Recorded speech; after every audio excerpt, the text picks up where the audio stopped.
नमस्कार दोस्तों, आज की स्टॉक लर्निंग स्टार्ट करते हैं एक ऐसी कंपनी को लेकर के जो कंपनी में पिछले 2 दिन पहले की बात है। 4 तारीख, आज 5 तारीख है और ये मैं देख रहा हूँ जो 2 तारीख तक इसमें ट्रेडिंग हुआ था। और ट्रेडिंग के दौर के बाद की बात करूँ तो कहते हैं suspended due to the penal reasons.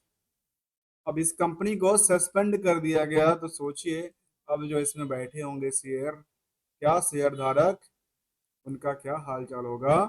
आप इसी की तरह से अवलोकन करेंगे। साथ में कंपनी क्या कहती है, कंपनी करती क्या है, उसके बारे में यदि देखा जाए तो कंपनी के जब वेबसाइट्स पर विजिट करते हैं तो इनका कुछ खुद का कोई वेबसाइट देखने को नजर नहीं आता। वैसा क्यों है मैं नहीं कह रहा हूँ, क्योंकि ये तो हम यहाँ से जब सर्च करते थे तब से था। लेकिन यदि कंपनी के लेटर हेड में कुछ इंफॉर्मेशन होगा तो उसके बारे में भी एक नज़र हम डालते हैं। कंपनी का नाम है गोल्ड लाइन। अब गोल्ड लाइन नमनी कंपनी का नाम है, इनके वेबसाइट्स का कुछ एड्रेस कहती है वेबसाइट्स का कोई एड्रेस है, कहती है इंटरनेशनल limited.com ही कहती है। जो वेबसाइट्स हम अभी खोल रखे हैं वही वेबसाइट्स का एड्रेस ये भी कहता है। फिर वेबसाइट्स इसका खुलता ही नहीं है जहाँ पे हमने देखा कि गोल्ड लाइन इंटरनेशनल लिमिटेड की ही बात हम करने वाले। आइए कड़ी को आगे बढ़ाते हुए जानते हैं स्टॉक को लेकर के क्या क्या इस मार्केट में चलती है और क्या यहाँ मार्केट में करने वाली थी स्टॉक, इसकी वजह से यहाँ और क्या पेनल्टी का रीजन था जिसको बीएसई ने इसको पेनल रीजन में डाल। चलिए इसके पॉइंट आउट को समझते हैं। जहां पे अंडर वैल्यूड स्टॉक की कैटेगरी में आती है, करीब ₹1.03 का बुक वैल्यू कहता है और 61 पैसे के आसपास की इसके मार्केट की ट्रेडिंग प्राइस है। जबकि ये अंदाजा लगाना बड़ा मुश्किल है कि जब स्टॉक में कोई अर्निंग पर शेयर नहीं है तो मार्केट में रिस्क वाले फैक्टर पता है कितना है? 289 गुने की लोग यहाँ पे आ रखे और इसकी वजह से इसकी मार्केट की ये प्राइस है। यदि आज के टाइम में ये भी यहाँ से निकल गए, इस प्राइस को कहाँ से कहाँ मिलेगा ये अंदाजा लगा सकते। जहाँ पे हायर टू हायर की बात करें तो ₹1.28 तक गया था एक साल में, और लोअर टू लोअर में करीब 47 पैसा पे अपनी बॉटम बेस बनाई थी। अब इसके पीछे डिमांड बढ़ी क्यों, ऐसा रिस्पेक्टिव हुआ? जहाँ की आंकड़न कहती है कि वॉल्यूम के बेसिस पे हम इसको एनालाइज। देखिए इस ट्रेडिंग के दौरान इसमें वॉल्यूम जो है वो बड़ा रोल अदा करता है, जो हमें ट्रेंड का आंकड़ा देता है। देखने वाली बात यह है जो यहाँ वॉल्यूम में पिछले कुछ दिनों से, यदि आप इस वॉल्यूम को देखें एक एवरेज वॉल्यूम के आसपास से देखें, एवरेज वॉल्यूम के आसपास से जब मार्केट में एक नई ऊंचाइयों पर पहुंचने के लिए वॉल्यूम आई क्रिएट होके, तो कुछ तो बड़ा संकेत दिया होगा कि मार्केट में कुछ बड़ा हलचल होने वाला है। ऐसा भी हो सकता है, या फिर क्या किसी ने मार्केट कैप्चर कर लिया क्या? तो करना बहुत आसान है। 31 करोड़ का मार्केट कैप है टोटल, कंपनी फिनवेस्ट कहती है। मार्केट कैप को कैप्चर करके यहाँ पे मार्केट में को जैसे जैसे हम कुछ प्रमोशनल वाली चीज़ों पे ऊपर काम करते हैं, दूसरों की प्रमोटेड वीडियो के ऊपर हम अपनी स्टडी करते हैं, ऐसे यहाँ देखा जाए तो ऐसा हो सकता है कुछ लोगों ने या जो निवेशक हैं उन्हीं ने, क्योंकि आसान है लेने के टाइम पे ले लिया। अब जब बिकवाली का प्रेशर होगा तो कहते हैं अच्छा चलो कोई बात नहीं, 2-4-5% तो खर्चा कर लेते हैं। तो आजकल ये देखा जा रहा है अक्सर स्टॉक्स के अंदर, जो खास करके पेनी स्टॉक्स होता है वहां पे देखा जा रहा है मार्केट में कुछ अफवाहें फैलाओ और मार्केट एक के बदला चार देगा, क्योंकि स्टॉक की प्राइस तो छोटा है, लेने वाले की तादाद कितनी है? करीब करीब 50-60 लाख लोग हैं। अब यहाँ पे 50 से 60 हजार लोगों का इंटरेस्ट है। इस लोगों का मतलब है जिनके पास एक शेयर से लेकर के हजार लाख शेयर भी होंगे ना, चाहे वो कंपनी हो, बॉडी कॉर्पोरेट हो या फिर इंडिविजुअल ही कौन हो, उनकी तादाद, इसको शेयर होल्डर कहते हैं। आइए इसको जाने। जहाँ पे भीड़ कहता है करीब 290 के आसपास और स्टॉक में अर्निंग कहता है जीरो, और ईपीएस की बात में डेट टू इक्विटी के बारे में कहता है 0.01 का, करंट रेशियो कहता है 6.6 303 का। अब यहाँ पे और यहाँ पे, यहाँ से देखा जाए तो इन पार्टों से बड़ा गहरा रिश्ता है इसका ईपीएस का। ईपीएस वो पार्ट है जो पीएल में, पीएल जितना हुआ उसमें जो वैल्यूशन हुई उसको क्या किया, नंबर ऑफ शेयर से डिवाइड कर दिया तो ईपीएस निकला। और ये जो पार्ट है डेट को लेकर के, जो बीएस की पार्ट है, जो इसका काम इंटरेस्ट के बर्डन की वजह से इसको दबाव डालता है। और करंट रेशियो वो पार्ट जो उधार सेल्स को बुक कराता है। उधार सेल्स को बुक करके इसमें जानना जरूरी है उस रिस्क को लेकर के, जो रिस्क क्या कहता है इसको। इसीलिए हमने यहाँ पे एक फॉर्मूलाज यूज किया है R2R को, जिसमें रिस्क टू रिकंसिलेशन पे देंगे और as on the risk to return की क्या एक्सपेक्टेशंस हुई है मार्केट से। चलते हैं जहाँ पे आरओसी के बारे में कहती है 0.13, आरआरओई के बारे में कहती है नियर अबाउट द सेम। यदि इसको इंडस्ट्रियल के पीछे से आकलन करके देखें तो लगता है कि अभी तो बहुत ज्यादा ओवर वेटेज हो गया है। अब इसके डिमांड के पीछे कारण क्या है, ये हमें थोड़ा सा सर्च करना है और सस्पेंडेड की रीजन भी देखना है, ताकि सस्पेंड क्यों हो। अब कंपनी 1995 में बनी थी और बनने के बाद इनका काम था इंटरनेशनल कॉन्फिनिस्ट लिमिटेड। नाम से लगता है कि इंटरनेशनल लेवल पर इनका कारोबार था, लेकिन पता नहीं कहाँ की कारोबार था। कहती इन्वेस्टमेंट एंड एडवाइजरी सर्विसेज देती थी, और हो सकता है कि स्टॉक मार्केट में ही इनका कामकाज होता हो। जो क्या करती है, जो ब्रोकिंग और इन्वेस्टमेंट सर्विसेज की कामकाज सर्विसेज देती है। आइए इसको हम थोड़ा सा आगे लेके चलते हैं और समझते हैं इस कंपनी को लेकर कर। तभी अभी तक आपने यदि चैनल को सब्सक्राइब, वीडियो को लाइक नहीं किया है तो कर लीजिए, क्योंकि हम आपके पास कंप्लीट स्टडी की बात करते हैं विदाउट किसी टिप्स और एनालिसिस और कुछ एडवाइजरी को लेकर। चलिए आइए, कंपनी के पास देखने को मिलता है कि नॉन कंप्लायंट था डिटेल। क्या कंपनी ने अपनी फाइनेंशियल पोजीशन दिया था, नहीं दिया था, क्या किया था, क्या नहीं किया था, इसकी बात हमें यहाँ से पता चलेगा।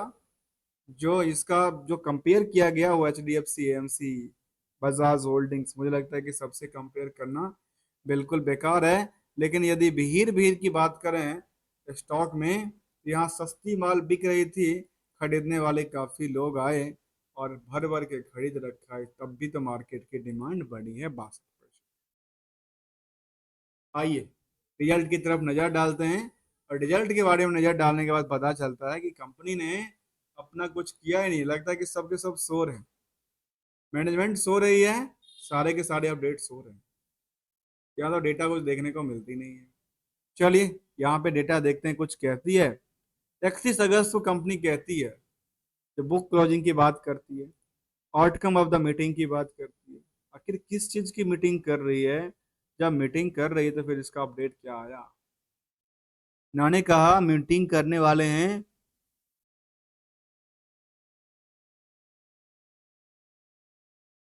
किस चीज को लेकर के, 32वां एनुअल जनरल मीटिंग को लेकर। तो एनुअल जनरल मीटिंग कर रहा है, करते रहो, क्या दिक्कत है। जब आप कर रहे हो इसका फाइनेंशियल्स कहाँ गया, ये हमारे समझ में नहीं आ रहा। इनकी फाइनेंशियल्स कहाँ गए ये समझ में नहीं आ रहा, क्योंकि इसका बोर्ड मीटिंग इंटीमेशन की अप्रूवल ऑन फाइनेंशियल स्टेटमेंट की बात हमने 7 अगस्त को अपडेट किया था, और 7 अगस्त को इन्होंने अपडेट दिया जो हमारा क्या हुआ, फाइनेंशियल रिजल्ट हम अप्रूव कर रहे हैं। 14 अगस्त को उन्होंने अपडेट दिया था कि हम क्या करने वाले हैं। 7 अगस्त को अपडेट करता है कि हम 14 तारीख को क्या करने वाले हैं, शेड्यूल किए हैं मीटिंग, जिसमें हम क्या करने वाले हैं, consider and approval of the unaudited financial result करने वाले, जो 30 जून का अपडेटेड। अब इसके बाद क्या हुआ, इसके बाद उन्होंने कुछ किया, सो गए क्या। 7 जून को अपडेट, 7 अगस्त को अपडेट आता है, उसके बाद लास्ट अपडेट 14 तारीख को इसको आना चाहिए। 14 तारीख तो कुछ किया ही नहीं, कंपनी ने कोई अपडेट ही नहीं दिया 14 तारीख को। सब के सब सो रहे थे, या कंप्लायंस वाले सो रहे थे, या कंप्लायंस का क्या कर रहे थे, कुछ पता नहीं। चलिए, यहाँ पे डेटा देखने को मिलती है कि सितंबर 23 के बाद कोई डेटा ही नहीं। और बीएससी कुछ डेटा के बारे में कहती है क्या? बीएससी तरफ देखे हैं तो ये डेटा के बारे में कुछ कहती है, शायद देखा जाए। ये दिसंबर की बात करती है, दिसंबर 22 का कोई डेटा ही नहीं है। दिसंबर 22 के बाद कोई डेटा अपडेटेड नहीं है, लेकिन मार्केट में ट्रेडिंग चल रहा है। Trading at the last moment 2 सितंबर 2024 तक की डेट तक चली। लोगों ने भर भर के खरीदा और बेचा, और जब इसका सस्पेंड हो गया तो अब क्या करेंगे, क्या सोचेंगे, समझ नहीं आ रहा है क्या करना है। अब करना कुछ नहीं है, करना बैठे रहना है, क्योंकि आप हैं मालिक। आप हैं मालिक, क्योंकि इक्विटी शेयर होल्डर को कंपनी की मालिक कहा जाता है। और मालिक मैनेजमेंट को कुछ कहे तो मैनेजमेंट कुछ अपडेट देगा। अपडेट देगा तो फिर दोबारा उसमें कुछ स्कोप बन सकता है। जहाँ पे ईयर ऑन ईयर बेसिस पे देखने को मिला कि 23 के बाद 24 का अपडेट ही नहीं है, उसका क्या। हम इसलिए इसका कोई स्टडी नहीं करने वाले हैं कंप्लीट।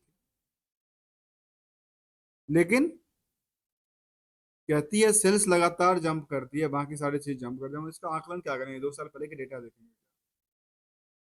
अब इन्वेस्ट यहाँ पे देखने को आई, जो यहाँ पर केबल और केबल जून 24 का अपडेट ये कर रखा है, जो शेयर होल्डिंग पैटर्न उन्होंने बता दिया। जबकि यहाँ पे रेशियो में अभी तक का जो डेटा था उसमें कहते हैं कि करीब करीब 1.25 साल में कोई पैसा देता है। मैं ज्यादा पॉइंट नहीं लूंगा, कुछ पॉइंट लेंगे, क्योंकि उसका डाटा अपडेटेड नहीं है। डाटा अपडेट नहीं है तो उसमें कुछ करना वाली। अब 31 अगस्त को उसने अपडेट दी थी, इंटीमेशन ऑफ ऑर्डर क्लोजिंग की बात कर रही है।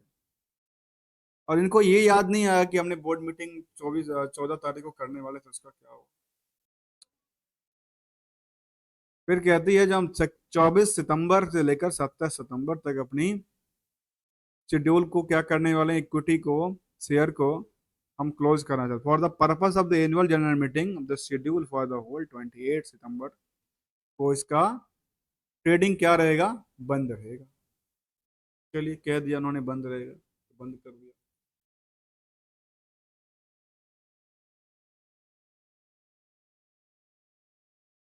लेकिन सस्पेंड कर दिया। आइए इसको भी थोड़ा समझते हैं।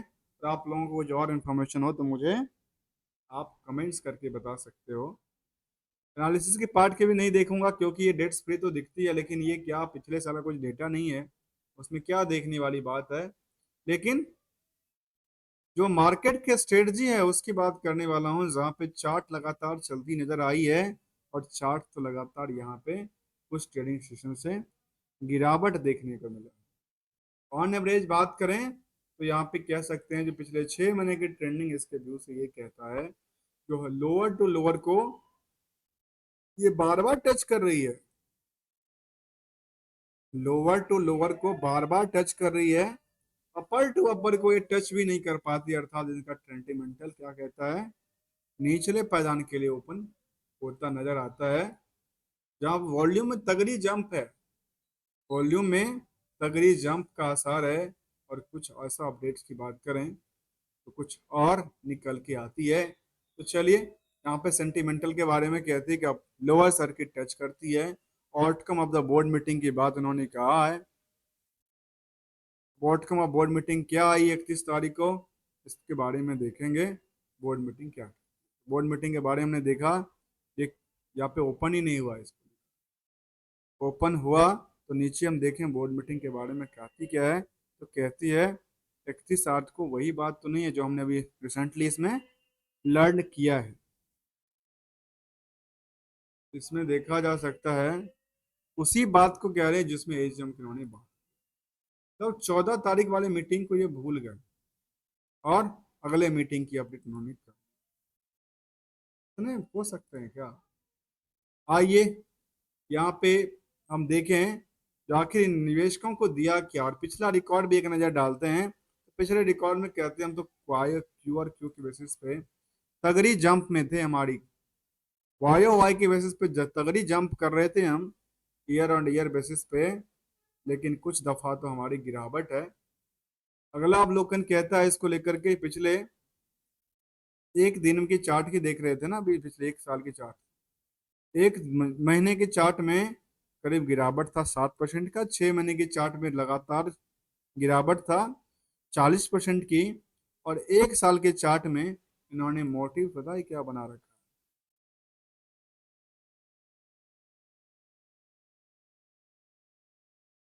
इसके अलावा दोबारा सेम फिगर से, जैसे यहाँ से इन्होंने जंप लिया था ना, वैसे ही लगता है कि यहाँ से इन्होंने यहाँ से आकर के एक कुछ बनाने वाली लगती है, कुछ बिल्डिंग्स बनाने की तैयारी कर रहा है। इस चार्ट के दौरान की बात कर रहा हूँ, जहाँ भी परसेंटेज पिछले एक साल में जहां से थी वहीं पे आप भी 30% का जंप देती है। पिछले 5 सालों में जो जंप का सिलसिला था वो सीधे के सीधे धराम होके एक लंबी उछाल आई थी। लंबी उछाल के बाद दोबारा मार्केट ने थोड़ा सा चलने का प्रयास किया, लेकिन चला नहीं यहाँ पर, लेकिन ये यहाँ से यहाँ पे कट हो गई और मार्केट दोबारा थोड़ी सी सिम स्लिप करती नजर आई। एट इस टाइम कहें तो पिछले 5 साल में करीब करीब 68 से 70% की गिरावट दर्ज करती है। पेनी स्टॉक है, नाम था इसका Goldland International Finvest. Company stock market के ट्रेडिंग की बात कर रही है, इन्वेस्टमेंट एंड एक्टिविटीज सर्विसेज थी, और बीएसई में लिस्टेड था, और इसके ऊपर पेनल्टी पैनल रीजन की बात थी कि उन्होंने अपने रिजल्ट को अपडेट नहीं किया। मिलेंगे नेक्स्ट वीडियो के साथ, कुछ नए लर्निंग के साथ, कुछ अपडेटेड लर्निंग के साथ। तब तक के लिए धन्यवाद। देखते रहिए, स्वस्थ रहिए, सुरक्षित रहिए, और अपने पैसे को भी सेव रखें, वही आपके फ्यूचर्स में काम आने वाले। हमारे कहते हैं कुछ ऐसे ऐसे बनाओ जो आपके बच्चे, उसके बच्चे को वो काम आए, जो हमारे पूर्वजों ने बना के दिया वो हमारी एसेट्स हुई। क्षण भर की एसेट्स तो शायद कहाँ से कहाँ जाती है, वो इसको ट्रेडिंग ही कहते हैं। तब तक के लिए धन्यवाद।